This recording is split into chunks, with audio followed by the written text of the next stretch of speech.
दोस्तों, आप सभी का स्वागत है अभिनव की संस्कृत पाठशाला में। दोस्तों, आज के इस वीडियो में हम यूपीएससी में जो हमारा महत्वपूर्ण है, हमने वेदों के सूक्त देख लिए हैं। अब हम वेदों का सामान्य परिचय, संहिता वर्गीकरण, ठीक है, काल इत्यादि जो इन सबसे प्रश्न बनते हैं, उस भाग को देखने वाले हैं। इस वीडियो के साथ हमारे वेदों का टॉपिक खत्म हो जाएगा। इसके बाद हम रिसर्च और दर्शन पे फोकस करेंगे, ठीक है। वीडियो शुरू करने से पहले आप सबको एक बार बता देना चाहता हूँ, 5 टॉपिक इसमें हम एक साथ इस वीडियो में हम 5 टॉपिक कवर करने वाले हैं, ठीक है? और इन 5 के 5 टॉपिकों में, जो कि सारे के सारे वेद से संबंधित हैं, एक चीज़ महत्वपूर्ण है कि हर एक टॉपिक के बाद हमने 15 प्रश्नों का 15 प्रश्न रखे हुए हैं, जो पुराने प्रश्न पत्रों में रिपीट किए गए हैं। तो आशा करता हूँ कि ये सामग्री आपके काफ़ी काम आएगी, इसलिए प्लीज़ स्किप मत कीजिएगा, वीडियो को अंत तक देखिएगा और आराम से देखिएगा। शुरू करते हैं वीडियो हम। पहला जो हमारा टॉपिक है वो है वेदों का सामान्य परिचय, संहिता वर्गीकरण एवं संख्या, ठीक है। हम सबको पता है वेद शब्द की व्युत्पत्ति, प्राकृतिक और प्रामाणिक परिभाषा है, ठीक है। व्याकरण व्युत्पत्ति देख लेते हैं। वेद शब्द मूल शब्द से विद धातु से निष्पन्न हुआ है, ठीक है। फिर विद जो है वो 4 अर्थों में पढ़ी गई है, ठीक है। विद ज्ञाने, ठीक है, विद सत्तायाम, विद विचारणे और विद चेतना विज्ञानेषु। अगर हम इसकी बात कर लें तो विद सत्तायाम आप मान लीजिए या विद ज्ञाने, ठीक है। तो विद ज्ञाने हम लेके चलते हैं। विद धातुओं से भावकरण में घई प्रत्यय होने पर विद शब्द सिद्ध होता है, ठीक है। व्युत्पत्ति के अनुसार जिसके द्वारा परम सत्य, धर्म और ऐश्वर्य का ज्ञान या लाभ हो वह वेद है, ठीक है। ये तो हो गया हमारा व्याकरणिक परिभाषा। अब हम देख लेते हैं इसकी क्या कहते हैं, सीधे सीधे जो शास्त्रीय परिभाषाएं हैं। क्षमा चाहूंगा, ये आ गया। अ, एक मिनट, ठीक है। ठीक है, ये सीधे-सीधे पूछी जाती हैं परीक्षाओं में, इसलिए थोड़ा-सा ज़्यादा महत्वपूर्ण हो जाती हैं। सायण जी के द्वारा तैत्तिरीय संहिता भाष्य भूमिका में ये बोला गया है, इष्ट प्राप्ति मतलब इष्ट की प्राप्ति, अनिष्ट का परिहार, लौकिकम उपायम यो ग्रंथो वेदयति स वेदा, यानी जो ग्रंथ मानव बुद्धि से परे इष्ट वस्तु की प्राप्ति और अनिष्ट के निवारण का अलौकिक उपाय बताए उसे वेद कहते हैं, ठीक है। आपस्तंभ सूत्र के अनुसार मंत्र ब्राह्मणयोर वेद नामधेयम, ठीक है। मंत्र भाग और ब्राह्मण भाग के सम्मिलित स्वरूप का नाम ही वेद है। इसी लक्षण को भट्ट भास्कर ने भी एक्सेप्ट किया हुआ, स्वीकार किया हुआ है। इसके अलावा मनुस्मृति में कहा जाता है वेदो अखिलो धर्म मूलम सर्व ज्ञानमयो ही स, ठीक है। अब आ जाते हैं चारों वेदों के संहिता वर्गीकरण और सुव्यवस्थित ढांचे पे, ठीक है। प्राचीन परंपरा के अनुसार वेद एक ही था, ठीक है। ऋग्वेद सबसे पहले द्वापर युग के अंत में यज्ञों के सुचारू संपादन के लिए महर्षि कृष्णद्वैपायन यानी वेद व्यास जी ने वेद को 4 भागों में विभाजन किया, ठीक है, जिसके कारण इसका नाम पड़ा व्यास विभाजन, ठीक है। वेद व्यास उनका नाम पड़ा और विभाजन को कहा जाता है व्यास विभाजन, ठीक है। उन्होंने अपने 4 प्रमुख शिष्यों को एक-एक वेद की शिक्षा दी, ठीक है। ऋग्वेद संहिता की बात करें तो इसमें पद्यात्मक ज्ञान है, ठीक है। ये संसार का प्राचीनतम वाङ्मय है। इसमें देवताओं की स्तुति परक ऋचाएं या मंत्र हैं, ठीक है। यह पद्यबद्ध है। तेषामृत यत्रार्थवशेन पाद व्यवस्था, ठीक है। मीमांसा सूत्र इसके लिए यह कथन कहता है। ऋत्विज जिसका होता है, इसका कार्य यज्ञ में देवताओं को आवाहन करना और मंत्रों का पाठ करना, ठीक है। प्रमुख आचार्य अगर बात करें तो वेद व्यास के प्रथम शिष्य आचार्य पैल हैं, ठीक है। विभाजन पद्धति की बात करें तो ऋग्वेद 2 प्रकारों से विभाजित है। एक तो मंडल क्रम में विभाजित है, ठीक है, और एक अष्टक क्रम में विभाजित है। मंडल क्रम की बात करें जो सबसे प्रसिद्ध है, 10 मंडल हैं, 85 अनुवाक हैं, 1028 सूक्त हैं, जिनमें से 1017 मूल और 11 बालखिल्य सूक्त हैं, जो कि 8वें मंडल में है, ठीक है। तो अगर हम कुल देख लें तो 10,580 या 10,552 ऋचाएं या मंत्र इसमें हैं, ठीक है। अष्टक्रम की बात कर लें तो इसमें कुल 8 अष्टक हैं। प्रत्येक अष्टक में 8 अध्याय यानी कि 64 अध्याय, जो आगे के वर्गों में बटे हुए हैं, ठीक है। कुल वर्गों की संख्या 2024 है। चलिए अब यजुर्वेद संहिता की बात करते हैं। गद्यात्मक कर्मकांड, इसमें कर्मकांड के बारे में बात की गई है और ये गद्यात्मक ही है। यह मुख्य रूप से यज्ञ की गद्यात्मक विधियों का वेद है। अनियत अक्षरावसानो यजु, ये भी मीमांसा का, ठीक है, वेद से मीमांसा निकला हुआ है, मीमांसा का ही कथन है। ऋतु जिसके अध्वर्यु हैं, इनका कार्य है यज्ञ वेदी का निर्माण, सामग्री एकत्र करना, क्रियात्मक रूप से आहुति देना, ठीक है। प्रमुख आचार्य की बात करें तो वैशंपायन है इनके, ठीक है। उसके पैल है, इसके वैशंपायन है। अगर हम संहिता वर्गीकरण की बात करें, ठीक है, तो शुक्ल यजुर्वेद और कृष्ण यजुर्वेद ये हमें 2 सुनाई देते हैं, ठीक है। इसमें केवल शुद्ध मंत्र संकलित है। शुक्ल यजुर्वेद में क्या है, शुद्ध मंत्र संकलित है, व्याख्या भाग अलग है। इसके दृष्टा सूर्यपुत्र महर्षि याज्ञवल्क्य है, 40 अध्याय हैं और अंतिम अध्याय ईशावास्योपनिषद है। कृष्ण यजुर्वेद की बात कर लें तो ये ब्रह्म संप्रदाय से संबंधित है। इसमें मंत्र और गद्यात्मक व्याख्या यानी ब्राह्मण भाग आपस में मिश्रित है। ठीक है। सामवेद संहिता गीतात्मक उपासना, ठीक है, गायन के द्वारा। ऋग्वेद की जिन ऋचाओं पर गान किया जाता है उन्हें साम कहते हैं। गीति सुषमाख्या, ये भी मीमांसा का कथन है। यह भारतीय संगीत का मूल स्रोत है। स्वयं भगवान श्री कृष्ण गीता का वेदा नाम सामवेदो अस्मि, ठीक है, मतलब वेदों में मैं सामवेद हूँ।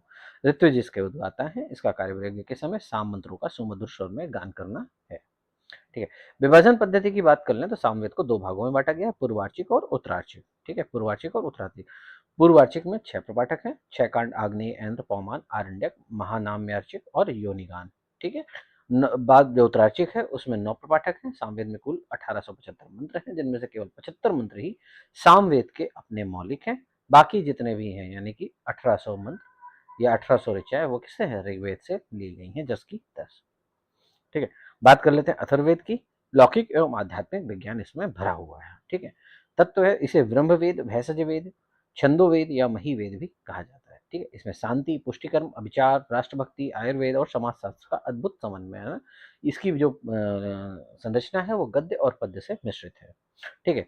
अगर हम इसके होता की बात कर लें तो इसके होता है ब्रह्मा। ठीक, क्षमा चाहूंगा ये लाइन गलत खींच गई, 1 मिनट। हाँ, ऋत्विज इसके ब्रह्मा है। यह संपूर्ण यज्ञ का सर्वोच्च अध्यक्ष यानी सुपरवाइजर है। ठीक है, सुपरवाइजिंग प्रीस्ट है ये। यह यज्ञ की त्रुटियों का मार्जन करते हैं। इसके लिए चारों वेदों का ज्ञान अनिवार्य है। प्रमुख आचार्य इसके हैं सुमंतु। ठीक है, ध्यान दीजिएगा, प्रमुख आचार्य कौन है? सुमंतु। विभाजन पद्धति की बात कर लें हम तो 20 कांड है, 111 अनुवाक है, 731 सूक्त है और 6000 से अधिक मंत्र हैं। ठीक है। सटीकता की बात करें तो 5977 सिद्ध मंत्र हैं, जिनके बारे में लगभग सर्वमान्य है कि हाँ 5977, पर चूंकि बोला जाता है लगभग 6000 तो इसलिए 6000। ठीक है। 12वां कांड जो है वो भूमि सूक्त के लिए प्रसिद्ध है, ये बात ध्यान रखिएगा। अब बात कर लेते हैं वेदों की प्रमुख शाखाएं। ठीक है। महर्षि पतंजलि ने अपने महाभाष्य पशपशाहनिक में वेदों की शाखाओं की संख्या इस प्रकार बताई है। एक शतम अध्वर्य शाखा सहस्रवर्मा सामवेद एक विंशताध्या बाहिर्चम नवधार्थ वर्णो वेद। ठीक है। अगर चरण व्यू और उपलब्ध ग्रंथों के आधार पर मुख्य शाखाओं का विवरण हम देखें तो देख सकते हैं सीधे, देखिए ये समझ में आ रहा होगा। पतंजलि के अनुसार एक शतम अध्वर्यु शाखा, ठीक है, अध्वर्यु की एक सत, सामवेद की सहस्त्र शाखाएं हैं। एक विंशत यानी 21 शाखाएं आपकी ऋग्वेद की हैं और 9 शाखाएं किसकी हैं? आपकी क्या कहते हैं? अथर्ववेद की हैं। ठीक है, ये तो श्लोक का सामान्य अर्थ हो गया। पर अगर हम बात कर लें वर्तमान में जितने प्राप्त हैं और उन सब चीजों के हिसाब से, ठीक है, तो पतंजलि ऋग्वेद की शाखाओं की बात करें तो पतंजलि के अंदर 21, वर्तमान में प्रमुखता 5 प्राप्त है हमें। ठीक है। पहली शाखा, 1 मिनट हो गया, इसको थोड़ा ऊपर कर देता हूँ ताकि पढ़ने में अच्छा, क्षमा चाहूंगा, कुछ ज्यादा ही अच्छा हो गया। 1 मिनट, ये लीजिए। ठीक है। यहाँ से देखते हैं, साकल शाखा है हमारी। ठीक है। वास्कल शाखा है, अश्वलायन शाखा है, सांख्यायन शाखा है और साथ में एक और मांडुकायन शाखा। ठीक है। अब एक एक थोड़ा सा इसमें भी नजर मार लेते हैं हम साकल शाखा पे। यह ऋग्वेद की एकमात्र पूर्ण रूप से सुरक्षित, सर्वसुलभ और सर्वाधिक प्रमाणिक शाखा है। ठीक है। आज हम जिस ऋग्वेद संहिता का पाठ करते हैं यह वही साकल संहिता है। ठीक है। बास्कल संहिता की बात करें, यह संहिता स्वतंत्र रूप से अप्राप्य है। इसमें शाखा में साकल शाखा के 1028 सूक्तों के अतिरिक्त 8 सूक्त अधिक माने जाते हैं, जिन्हें वास्कल खिल सूक्त, ये खिल को ऐसे समझिएगा, ये खिल नहीं है, खिल है। ठीक है।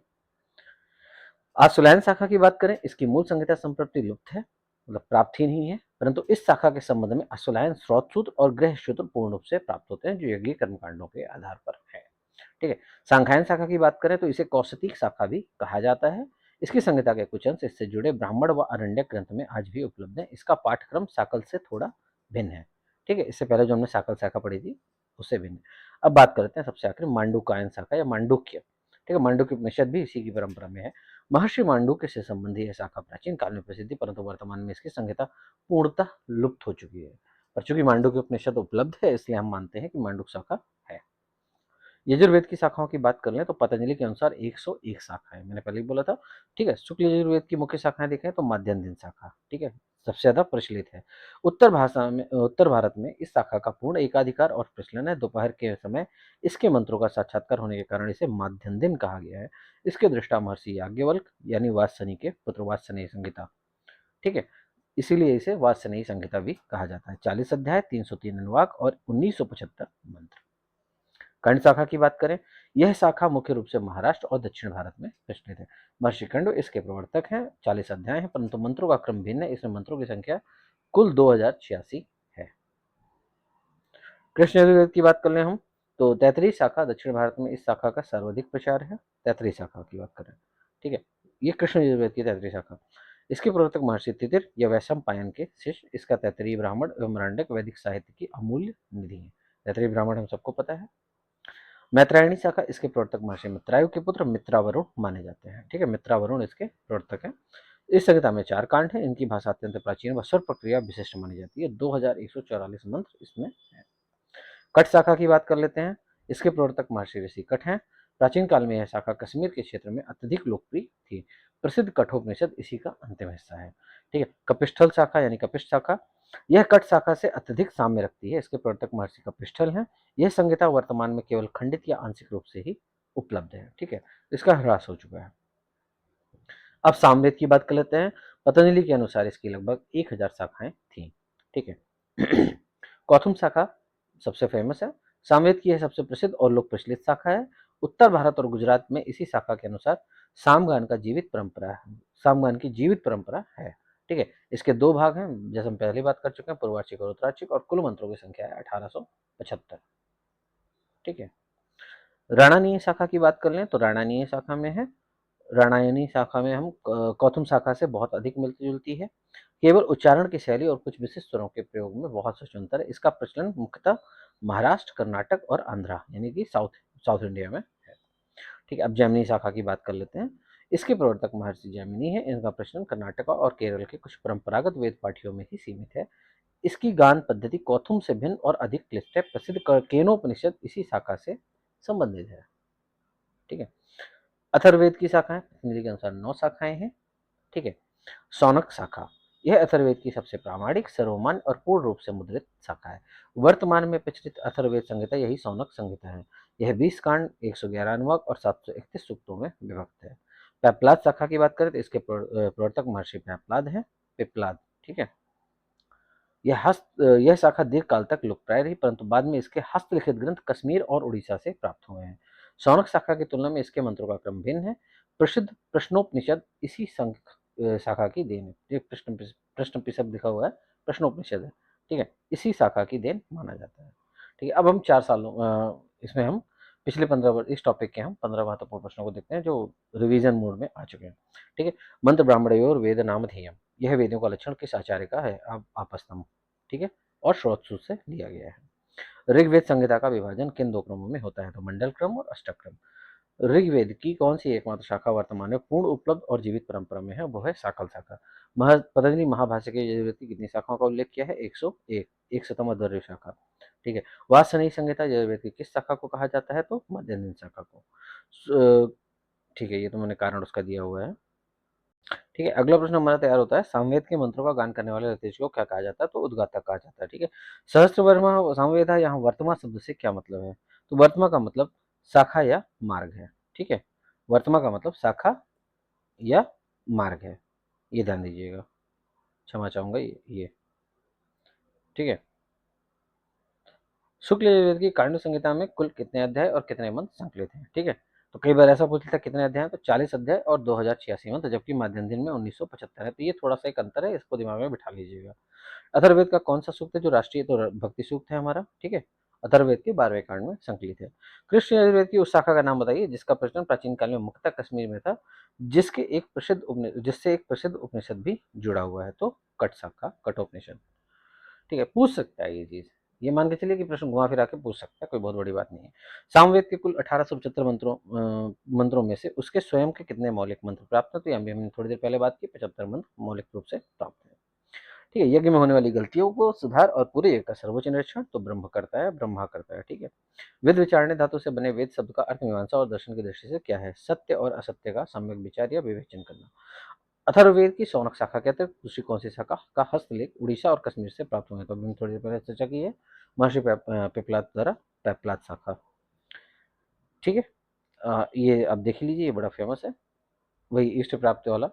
यह प्रसिद्ध पंक्ति सायण ने अपने किस भाष्य की भूमिका में लिखी? तो ठीक है, एक बात ध्यान दीजिएगा, इसको सब लोग ये तैत्तिरीय संहिता की भाष्य भूमिका में लिखा है, ठीक है। किसमें लिखा हुआ है? तैत्तिरीय संहिता की भाष्य भूमिका में। किंतु कुछ विद्वानों का ऐसा मानना है कि ये ऋग भाष्य भूमिका में भी उन्होंने ये बात बोली है। तो ठीक है, ध्यान देना है कि अगर ऋग भाष्य भूमिका या क्या कहते हैं तैत्तिरीय संहिता की भाष्य भूमिका, तैत्तिरीय संहिता भाष्य भूमिका है, तो ये थोड़ा सा ध्यान देने वाली बात है। चलिए अगले टॉपिक पे चलते हैं, ब्राह्मण एवं अरण्यक ग्रंथ। ठीक है, मेरा ये मानना है दोस्तों, थोड़ा जल्दी कर रहा हूँ, सारांश में जो मुख्य मुख्य चीजें हैं वो मैं आपके सामने प्रस्तुत कर रहा हूँ। ठीक है, डीप डिटेल हम एनालिसिस करने जाए तो देखिए पूरा जो चैप्टर है हमारा वो लगभग 15 से 20 दिन का है। तो मेरा ये मानना है कि आपके पास इतना समय भी नहीं है, तो जितने थोड़े में जितना ज़्यादा हम कर सकें हम उस चीज़ पे फोकस करें। ठीक है, संहितावाद के बाद वैकिंग मांगने का यह दूसरा सोपान है, जहाँ से ग्रंथों के नाम, आंतरिक अध्यायों की संख्या और प्रतिपाद्य विषयों से जुड़े गहरे प्रश्न पूछे जाते हैं। ठीक है, ब्राह्मण ग्रंथ के स्वरूप, उत्पत्ति एवं प्रतिपाद्य विषय। ठीक है, ब्राह्मण या ब्रह्मण शब्द से निष्पन्न होता है। वैदिक साहित्य में ब्राह्मण शब्द के दो मुख्य मंत्र और यज्ञ। ठीक है, आचार्य सारणी के अनुसार ब्रह्म वै यज्ञ, यज्ञ ही ब्रह्म है। व्युत्पत्ति के अनुसार ब्रह्मणि यानी यज्ञ कर्माणि विहिता ग्रंथा ब्राह्मणानी, अर्थात वे ग्रंथ जो यज्ञ कर्म कांडों का विधान करते हैं वह ब्राह्मण कहलाते हैं। यह वेदों का गद्यात्मक भाग है भट्ट भास्कर के अनुसार। ठीक है, इसमें यज्ञों के अनुष्ठान की विधि और उनके रहस्यों की व्याख्या की गई है। अब बात कर लेते हैं ब्राह्मण ग्रंथियों का प्रतिपाद्य विषय।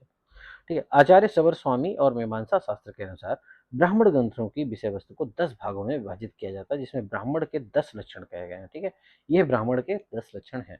ब्राह्मण ग्रंथों का कह लीजिए या वस्तुतः जो वेद काल में ब्राह्मण थे। ठीक है, आज का ब्राह्मण वर्ड, सॉरी ब्राह्मण जाति नहीं, ब्राह्मण वर्ड की बात कर रहा हूँ। ठीक है, हेतु निर्वचनम, निंदा प्रशंसा संशयो विधि, प्रक्रिया पुराकल्पो, व्यवधारण कल्पना, विधेस्तुति प्रकृति, पुराकल्पस्तथैव च एतद्वै दसधा प्रोक्तम ब्राह्मणम ब्रह्म वादिनी। ठीक है, तो ये बात ध्यान देने लायक है कि ये जो बताया गया है वो ब्राह्मण ग्रंथों के लिए बोला गया है, जाति या वर्ण के लिए नहीं। ठीक है, इनमें सबसे महत्वपूर्ण हम कहते हैं विधि, यज्ञ करने के नियम कर लेते हैं। अर्थवाद यानी प्रशंसा या निंदा, किसी यज्ञ नियम की प्रशंसा करके उसे अपनाने या निंदा करके उसे छोड़ने की प्रेरणा। पुराकल्प यानी कि प्राचीन राजाओं या ऋषियों के ऐतिहासिक वृत्तांतों का उदाहरण, जैसे सुनासिक। प्रकृति, किसी अन्य व्यक्ति को विशिष्ट धार्मिक कार्य का उदाहरण देना। ठीक है, ये मुख्य है इसमें, ये बात ध्यान दीजिएगा। अब हम बात कर लेते हैं चारों वेदों के प्रमुख ब्राह्मण ग्रंथों के। ठीक है, तो ऋग्वेद के प्रमुख ब्राह्मण ग्रंथ हैं ऐतरेय ब्राह्मण, महर्षि इत्रा के पुत्र महिदास ऐतरेय। ठीक है, 40 अध्याय, 8 पंचिकाएं। ठीक है, प्रत्येक पंचिका में 5 अध्याय हैं, इसलिए 8 पंच 40।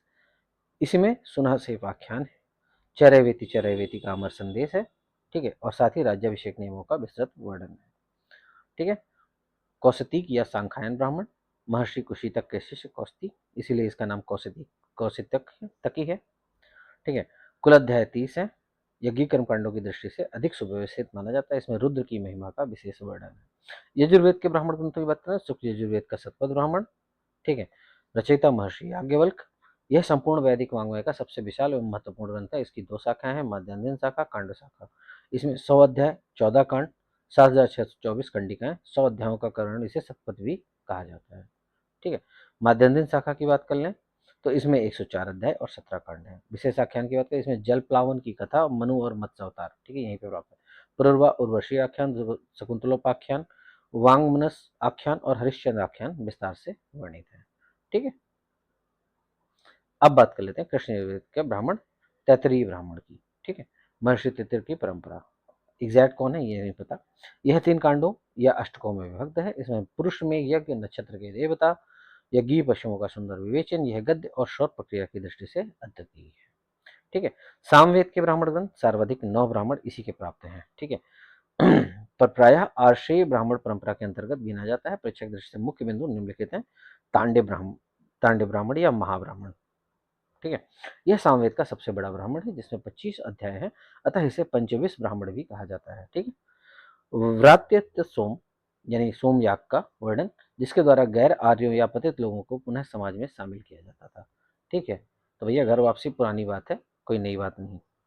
षड्विंश ब्राह्मण, इसमें 26 अध्याय हैं। यह तांड ब्राह्मण का ही प्रशिष्ट माना जाता है। इसके अंतिम अध्याय को अतभुत ब्राह्मण कहते हैं, जिसमें भूकंप, अकाल और दैवी चमत्कारों और आपदाओं की शांति के उपाय हैं। सामवेदान ब्राह्मण, यह 3 प्रपाठकों में है, जिसमें जादू, टोना, अभिचार कर्मों के प्रयोग है। ठीक है। अन्य लघु ब्राह्मण आशय ब्राह्मण, देवताध्याय ब्राह्मण, उपनिषद ब्राह्मण, संगीतोपनिषद ब्राह्मण, वंश ब्राह्मण और जमनी। ठीक है।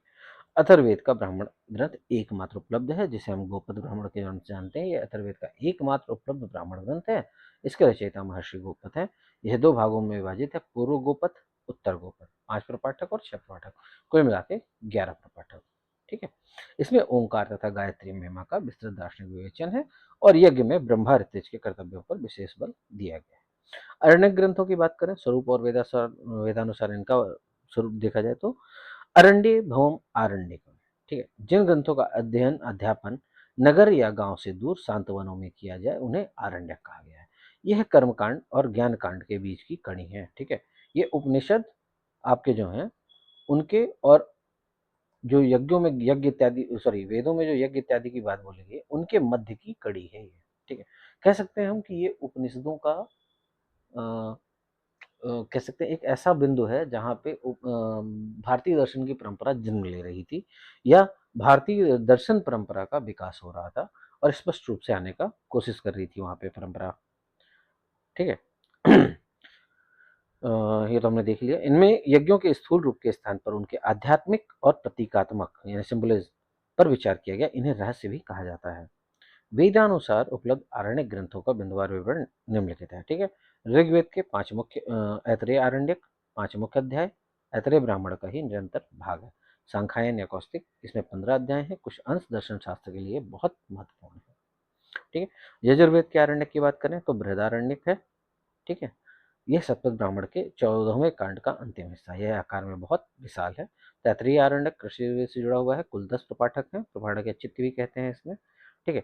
7वें, 8वें और 9वें प्रपाठक को मिलाकर ही तैत्तिरीय उपनिषद बना हुआ है। ठीक है। मैत्रायणी आरण्यक यह कृष्ण यजुर्वेद की मैत्रायणी शाखा का दार्शनिक अंश है। सामवेद, क्षमा चाहूंगा, ये सामवेद के आरण्यक तवल्लकार या जैमिनी उपनिषद आरण्यक, इसमें 4 प्रपाठक हैं। इसी के अंतर्गत केनोपनिषद आता है। छांदोग्य आरण्यक सामवेद की गौतम शाखा से संबंध है। अथर्ववेद के आरण्यक की बात करें तो अथर्ववेद का कोई भी आरण्यक ग्रंथ उपलब्ध नहीं है। परीक्षा में यह विकल्प बार बार आता है, सत्य या असत्य के बारे में पूछकर। ठीक है। तो चूंकि अथर्ववेद का कोई आरण्यक उपलब्ध नहीं है, इसलिए प्लीज इस बात को दिमाग में रखिए कि पूछेगा इसमें से अथर्ववेद का आरण्यक ग्रंथ कौन सा है या किस आरण्यक ग्रंथ का अथर्ववेद से संबंध है, तो कंफ्यूज नहीं हो रहा है। ठीक है। अब इनके 15 प्रश्न जो मैंने बोला था। चरैवेति का सुप्रसिद्ध उपदेश ऋग्वेद के किस ब्राह्मण ग्रंथ में है, तो ऐतरेय ब्राह्मण में सुना से पाख्यान से लिया गया है। वैदिक वाङ्मय का सबसे विशाल और 100 अध्यायों वाला ब्राह्मण ग्रंथ कौन सा है, सतपथ ब्राह्मण। ठीक है। सामवेद के किस ब्राह्मण ग्रंथ को पंचविश या मतलब 25 अध्यायों की वजह से पंचविश महाब्राह्मण के नाम से जाना जाता है, तांड ब्राह्मण को। किस वेद का कोई भी आरण्यक ग्रंथ उपलब्ध नहीं है, अथर्ववेद का। ठीक है। गोपद ब्राह्मण किस वेद से संबंध है और कितने भाग हैं, ये अथर्ववेद से संबंधित है और इसके 2 भाग हैं, पूर्व गोपद और उत्तर गोपद। ठीक है। समाज से बहिष्कृत या क्षमा चाहूंगा, ये समाज से बहिष्कृत अथवा गैर आर्य लोगों को पुनः आर्य समाज में दीक्षित करने वाला व्रात्य स्तोम यज्ञ का वर्णन किस ब्राह्मण में मिलता है, वो तांडे ब्राह्मण या पंचविश ब्राह्मण में मिलता है।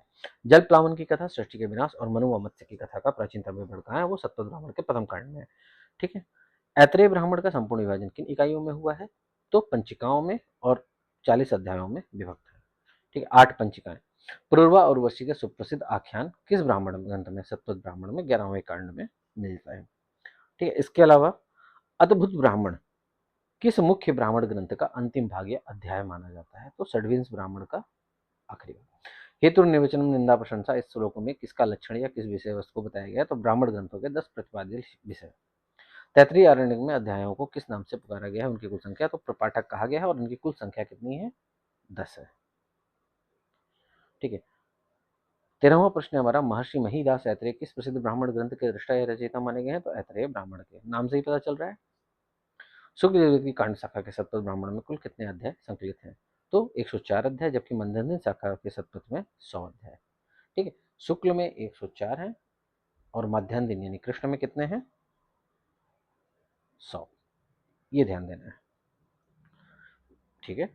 और हमारा 15वां प्रश्न का आखिरी प्रश्न जो बनता है, ब्राह्मण ग्रंथों की मुख्य भाषा शैली किस प्रकार की है, पद्यात्मक अथवा गद्यात्मक, तो पूर्णतः गद्यात्मक। गद्य रूपा ही ब्राह्मण ग्रंथ है। अब इस टॉपिक के बाद हम अगला टॉपिक अपना कवर करने जा रहे हैं। ठीक है। वेदांग साहित्य। ठीक है। परीक्षा के दृष्टिकोण से वेदांग साहित्य सबसे महत्वपूर्ण और गहरा खंड है।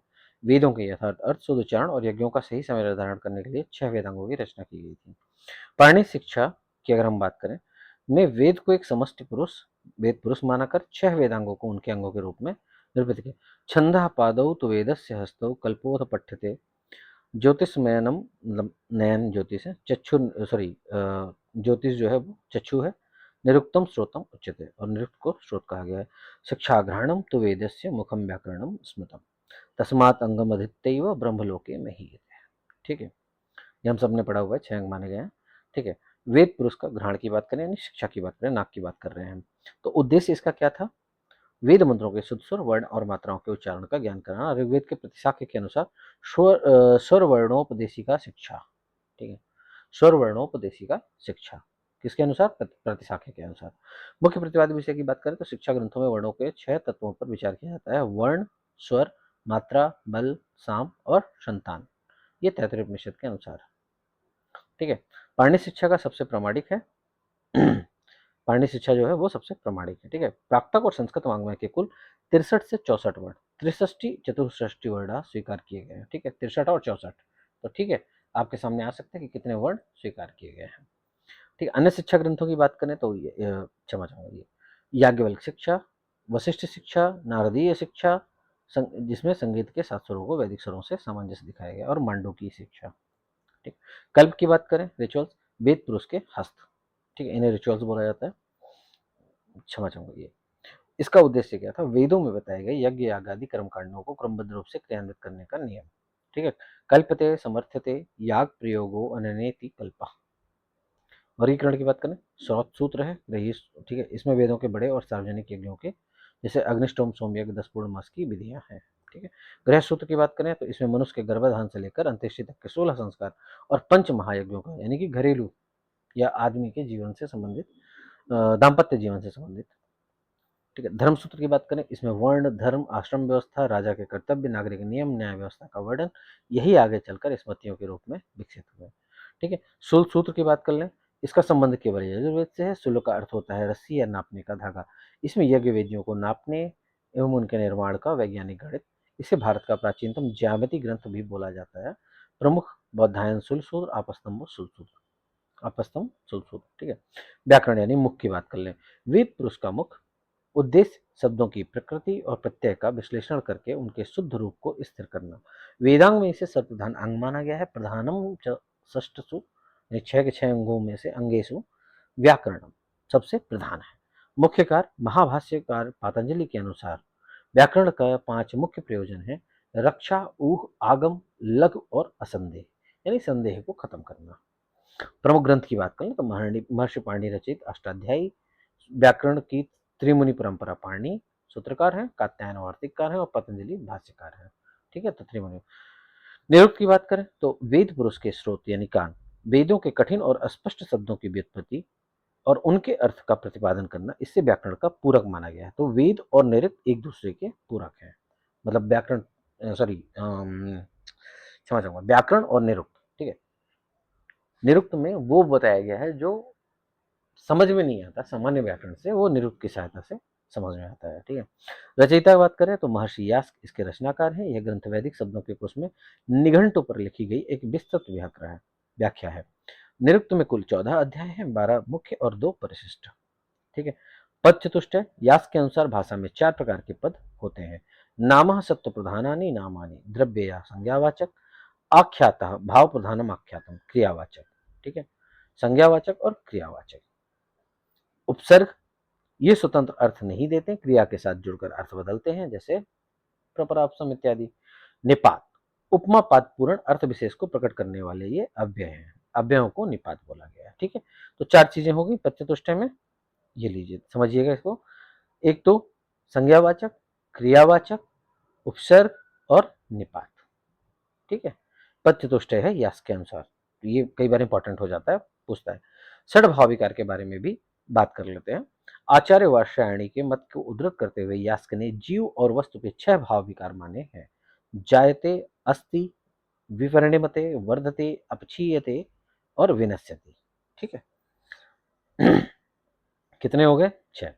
जायते हो गया हमारा, अस्ति, 1 मिनट रुकिएगा थोड़ा स्पष्ट हो जाएगा।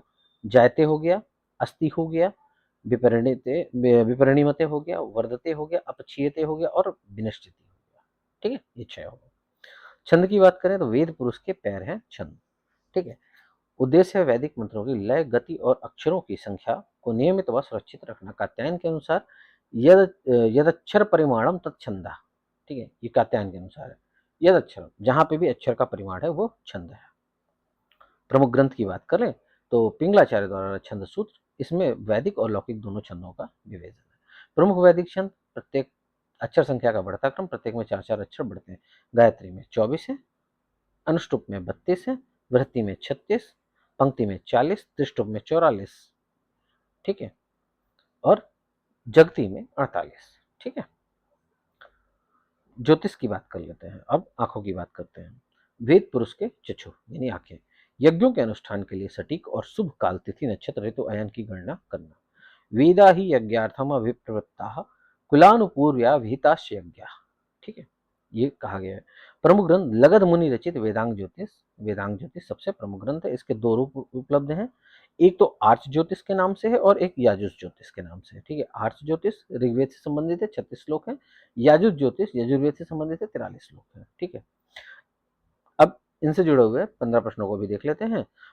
प्रधानम च षष्ठु अंगेषु व्याकरणम, यह कथन किस आचार्य का है और किस ग्रंथ में उद्धृत है? तो महाभाष्यकार पतंजलि का है और महाभाष्य में हमें पता ही है, व्याकरण महाभाष्य पशपसाहनी। पाणिक शिक्षा के अनुसार संस्कृत वाङ्मय में वर्णों की कुल प्रमाणिक संख्या कितनी मानी गई है? तो 63 या 64 वर्ण हमने बात की थी। भाव प्रधानम क्षमा चाहूंगा, ये भाव प्रधानम आख्यातम सत्व प्रधानानि नामानि। पदों का यह लक्षण कहाँ मिलता है? तो निरुक्त में मिलता है, पहले अध्याय में। संगीत के 7 स्वर, उदात अनुदात आदि का निषाद ऋषभ आदि से संबंध। ठीक है, उद्गात अनुदात ये का विवेचन किस शिक्षा ग्रंथ में मिलता है? ठीक है, ये संगीत के 7 स्वर है, षडज ऋषभ इत्यादि करके, तो उनका संबंध उदात अनुदात इत्यादि से जोड़ के कहाँ पे? तो ये नारदीय शिक्षा में सामवेद से संबंधित है, यहाँ मिलता है। कल्प सूत्रों के अंतर्गत आने वाले किस सूत्र ग्रंथ को रेखागणित या ज्यामिति का प्राचीनतम स्रोत माना जाता है? तो शुल्ब सूत्र को। ठीक है, महर्षि व्यास के निरुक्त में आचार्य वात्स्यायणी के मत के कितने भाव विकार हैं? तो 6 भाव विकार, जायते, अस्ति, विपरिणमते, वर्धते, अपचीयते, विनश्यति। ठीक है, वैदिक छंद के नियमों के अंतर्गत क्षमा त्रिष्टुप छंद में कुल कितने अक्षर होते हैं? तो 44 अक्षर, 4 के 4 पादों में 11-11 अक्षर। वेदांग ज्योतिष के रचयिता कौन से मुनि माने जाते हैं? तो लगध मुनि। पतंजलि के अनुसार व्याकरण के मुख्य 5 प्रयोजनों का सही क्रम क्या है? ठीक है, सही क्रम में याद रखिएगा, रक्षा, ऊह, आगम, लघु, असंदेह। ऋग्वेद के संबंध एकमात्र प्रतिशाख्य ग्रंथ कौन सा है? ऋग्वेद से संबंधित एकमात्र प्रतिशाख्य संख्या ऋग प्रतिशाख्य, जिसके रचयिता महर्षि शौनक है। ठीक है, कल्पसूत्रों का जो भाग राजा के कर्तव्यों, सामाजिक नियमों और वड़ा आश्रम व्यवस्था से संबंधित है वह है धर्मसूत्र। ठीक है, यद अक्षरम परिमाणम तत्छंदा, छंद की यह वैज्ञानिक परिभाषा किस ग्रंथ या आचार्य की है? आचार्य कात्यायन की सर्वानुक्रमणी से। ठीक है, निरुक्त की विषय वस्तु मूल रूप से किस प्राचीन वैदिक शब्दकोश पर आधारित है? निघंटु पे, निघंटु के मंत्रों और शब्दों की व्याख्या ही निरुक्त है। छंदापादौ तु वेदस्य, इस प्रसिद्ध श्लोक के अनुसार वेद पुरुष का घ्राण किसे माना गया है? ठीक है, शिक्षा वेदांग को। सामवेद की कौशल शाखा से संबंध और छंद शास्त्र का मूल आधार माना जाने वाला छंद सूत्र किस आचार्य की रचना है? तो पिंगलाचार्य की है। आशा करता हूँ अब तक का जितना भी टॉपिक हमने कवर किया है वो आपके दिमाग में बैठ रहा होगा, आपको समझ में आ रहा होगा। दोस्तों, अगला टॉपिक जो है हमारा वैदिक देवता और विद्वान। ठीक है, वस्तुतः ये बहुत ज़्यादा मैटर हो रहा है, ये मुझे समझ में आ रहा है, पर फिर भी मेरा उद्देश्य ये है कि आपके पास समय कम है और जितनी जल्दी हो सके कम शब्दों में या कम समय में आपको संपूर्ण मैटर प्रदान किया जाए, इसलिए थोड़ी रफ्तार पकड़ते हैं इसमें हम। देखिए, वैदिक देवता और मनोविज्ञान की बात कर लेते हैं। ठीक, सॉरी, विज्ञान की बात कर लेते हैं। तो ऋग्वेद के मंत्रों और प्राकृतिक शक्तियों का मानवीकरण, पर्सोनाफिकेशन बोला जाता है इस चीज़ को। ठीक है, देखिए आपको थोड़ा बहुत इंग्लिश वाले वर्ड मिलेंगे ही, खासकर ऋग्वेद में, क्योंकि भारतीय विद्वानों के साथ साथ पाश्चात्य विद्वानों ने भी पर्याप्त काम किया हुआ है और उनके काम को भी ना हमारा आयोग महत्व देता है। ठीक है, ये आयोग मानता है उनके कामों को। हो सकता है कि ये कल को ये मैटर आपके रिटर्न में भी बहुत हेल्प करे। तो मैं ये नहीं कह रहा कि सिर्फ आपके प्रीलिम्स पे फोकस करेगा ये। आशा करता हूँ कि आपके रिटन में भी ये पर्याप्त सहायता प्रदान कर सके। ठीक है, तो आते हैं वापस मुद्दे पे।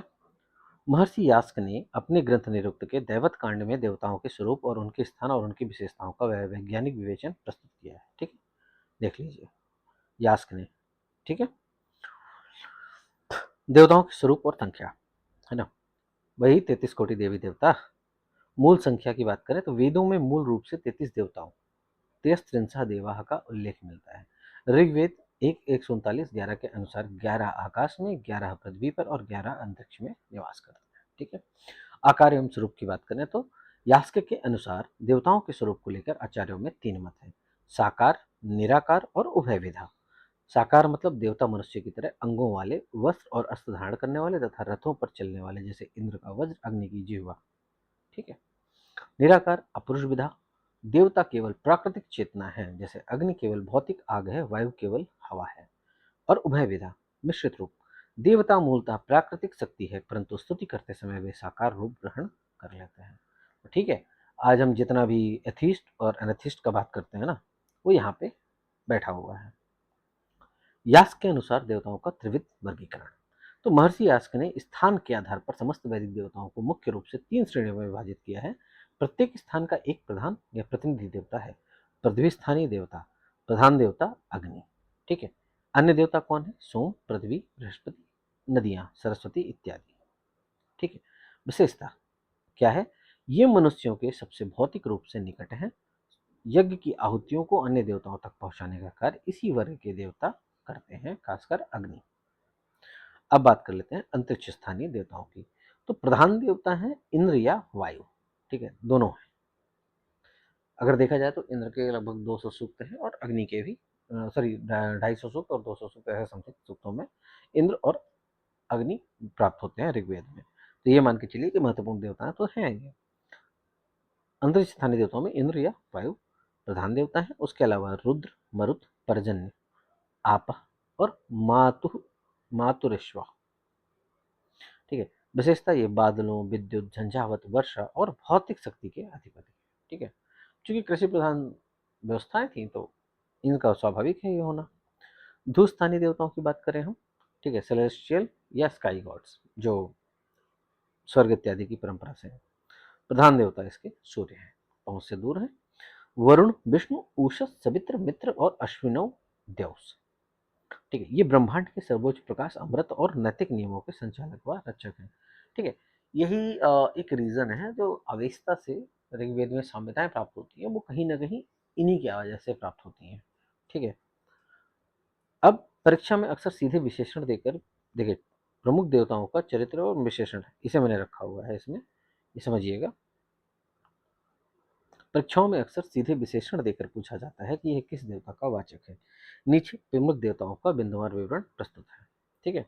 इंद्र सर्वाधिक लोकप्रिय देवता, 250 सूक्त, ठीक है, ऋग्वेद में मिलते हैं।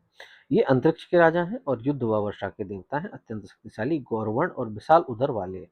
इनका मुख्य अस्त्र वज्र है, जिससे त्वष्टा ऋषि ने बनाया है। इनके रथ को हरि 2 घोड़े खींचते हैं। ठीक है।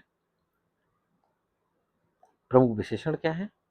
पुरंदर, पूर्वभिद, शत्रुओं के किलों को नष्ट करने वाला। वृत्रहा, व्रत नामक असुर का वध करने वाला।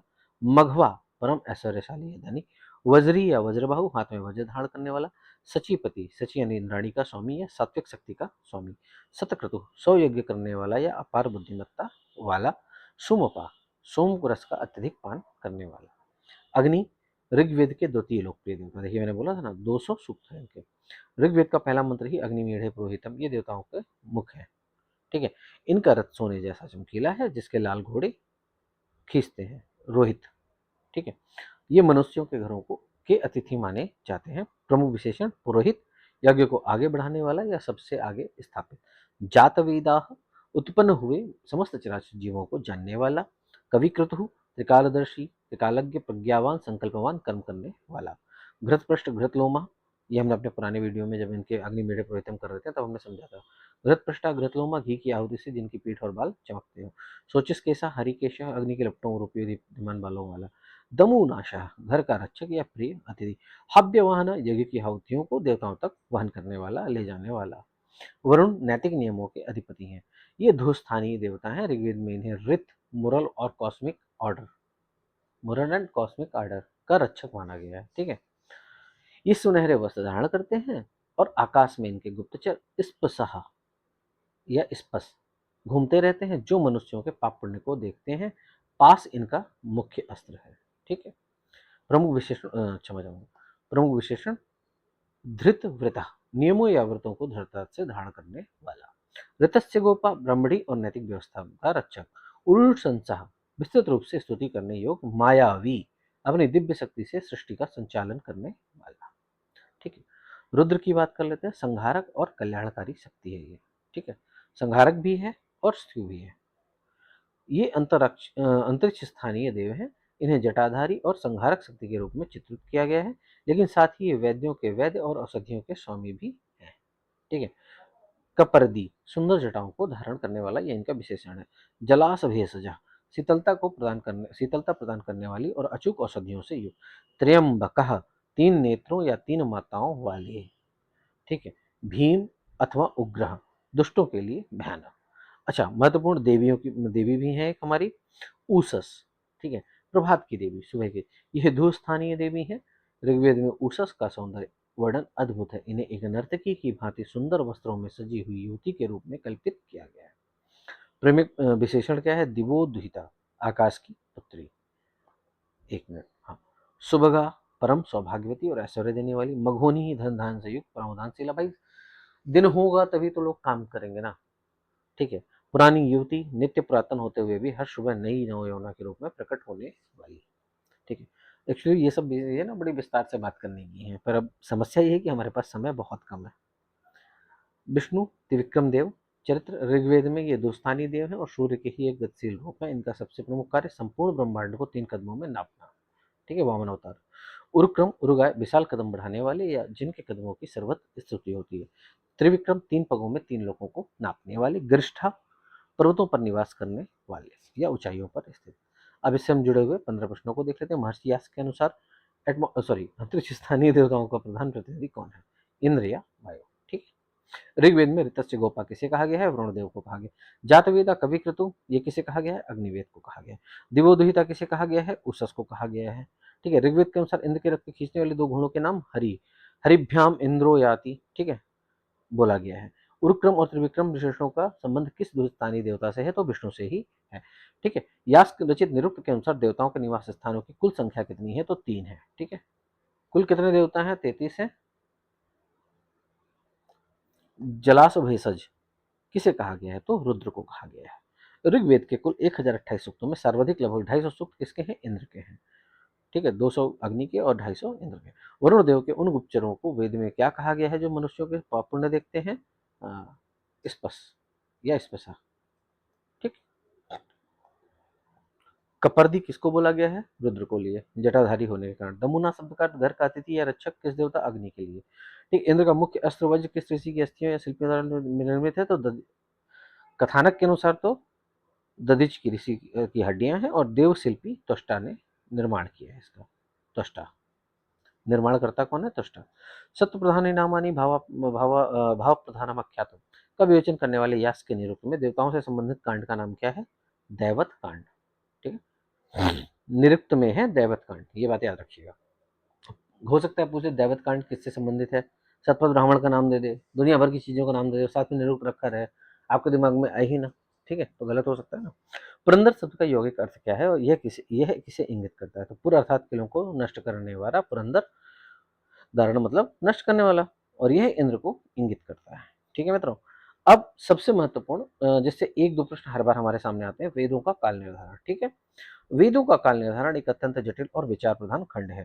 सनातन भारतीय परंपरा वेदों को अपौरुषेय यानी ईश्वरकृत और अनादि मानती है। ठीक है। तो जहाँ पे अपौरुषेय और अनादि माना जाता है वहां पे तो रचना का विषय ही नहीं है, परंतु आधुनिक पाश्चात्य और भारतीय विद्वानों ने ऐतिहासिक, भाषाई यानी लिंग्विस्टिक और ज्योतिषी साक्ष्यों के आधार पर वेदों का समय निश्चित करने का प्रयास किया है।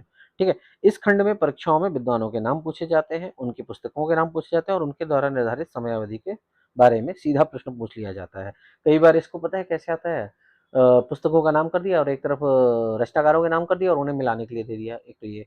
दूसरा, टाइम पीरियड दे दिया और टाइम पीरियड के बाद जिनके विचारने पे जो टाइम पीरियड है उसको तो मिलाना पड़ता है आपको। ठीक है। सबसे पहले आचार्य मैक्स मुलर, हाँ ये आचार्य हैं। ठीक है। हो सकता है मेरी बात से आप वो ना हो, सहमत ना हो। इन्होंने माना है कि 1200 ईसा पूर्व। मुख्य आधार क्या है? मैक्स मुलर ने वेदों का काल तय करने के लिए अवरोहण पद्धति को अपनाया। उन्होंने गौतम बुद्ध और धर्म के उदय को आधार माना, तर्क दिया कि बौद्ध धर्म के उदय से पहले संपूर्ण वैदिक साहित्य, संहिता, ब्राह्मण और यह सूत्र पूरी तरह से तैयार हो चुके थे। ठीक है, वैदिक साहित्य का चतुर्विध वर्गीकरण भी मैक्स मुलर के द्वारा किया गया। मैक्स मुलर प्रत्येक साहित्य काल के विकास के लिए 200 वर्ष का समय निश्चित किया, पीछे की ओर गणना की। ठीक है, हालांकि ये गणना सर्वमान नहीं है।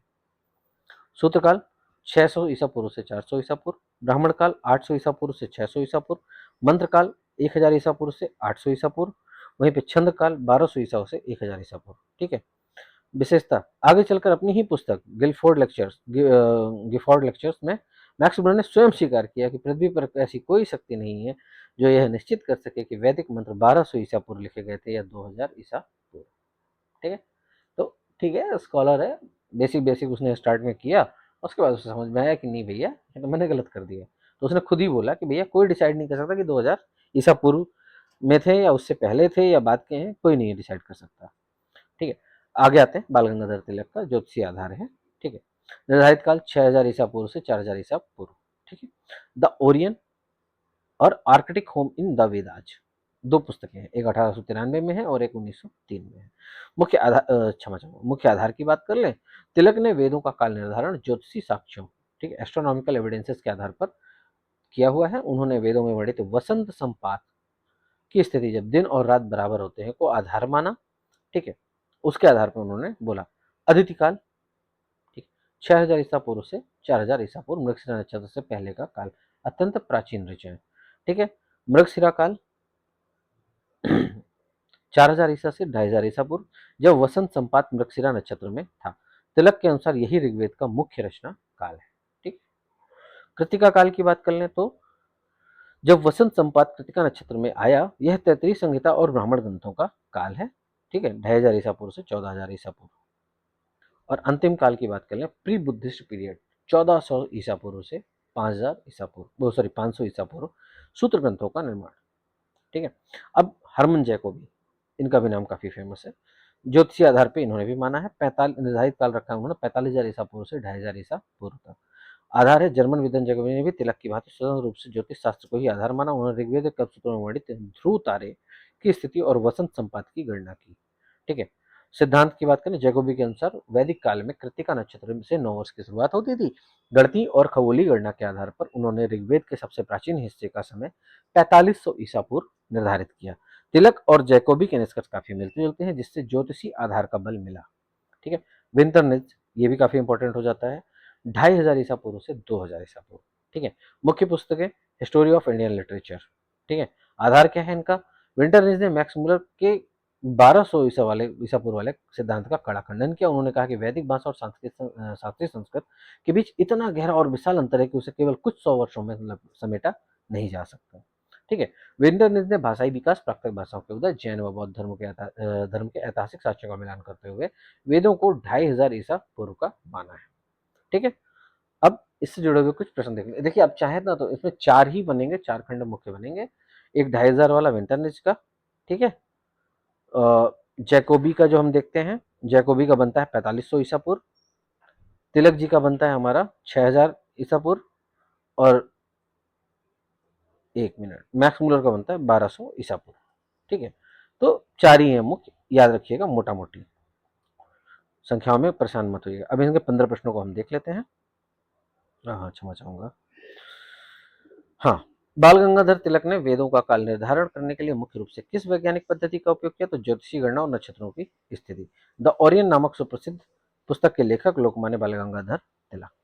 आचार्य मैक्स मुलर ने ऋग्वेद के प्राचीनतम मंत्रों का काल किस नाम से पुकारा, उसकी समयावधि क्या है, तो छंद काल के नाम से बोला, और 1200 ईसा पूर्व से 1000 ईसा पूर्व। जर्मन विद्वान हर्मन जैकोबी ने वेदों का प्रारंभिक काल क्या निर्धारित किया, 4500 ईसा पूर्व। मैक्स मुलर ने अपने काल निर्धारण सिद्धांत में किस धर्म के उदय को अंतिम सीमा, तो बुद्ध धर्म के उदय को अंतिम सीमा माना गया, 5000 ईसा पूर्व को। हिस्ट्री ऑफ इंडियन लिटरेचर पुस्तक के लेखक कौन है, जिन्होंने मैक्स मुलर के 1200 ईसा पूर्व के मत का तार्किक खंडन किया, एम विंटर निज।